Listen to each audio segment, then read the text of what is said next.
Hi, it's me again with Corel tips and tricks.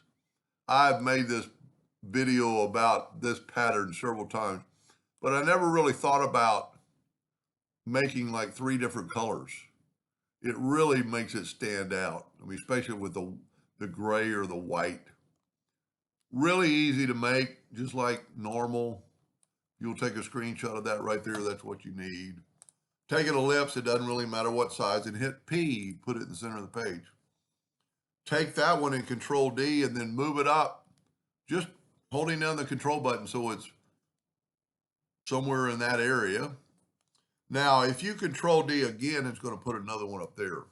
So we're going to delete that one, Control D, alternate C, which rotates it from the center, and we're going to rotate it 120 degrees, and then Control 120 degrees again.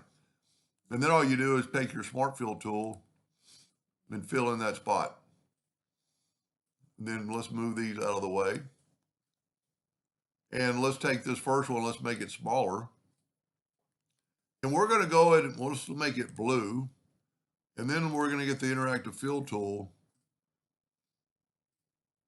and go, and then just anywhere in there, and then go right here to elliptical, and then put that in the center.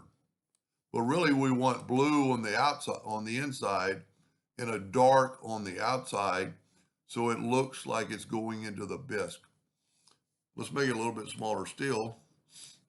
Now you could use the parallel dimension tool to do this, but just Control D and make a duplicate and grab that node and put it right there and it'll snap to that node. Now let's get the interactive fill tool and make this one red. So we only have to change the inside color. Now we're going to hit the plus key on the keyboard and grabbing that center node, just have it snap to there. Let's zoom in here a little bit.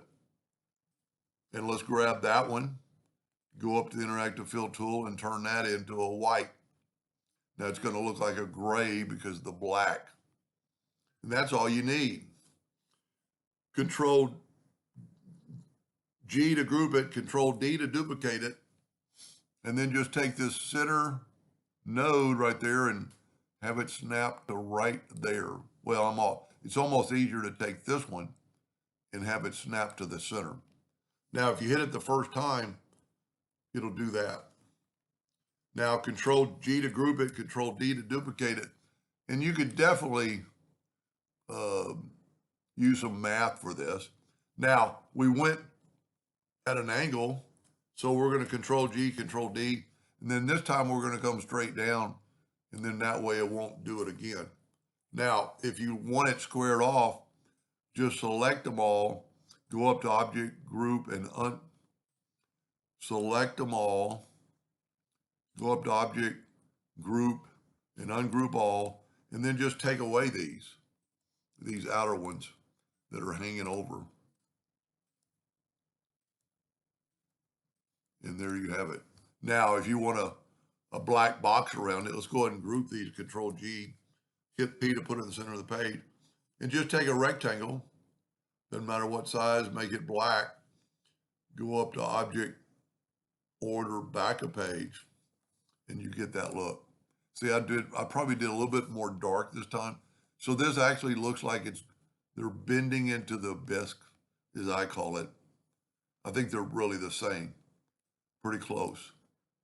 Anyway, hope that gave you an idea or two, and thank you for watching.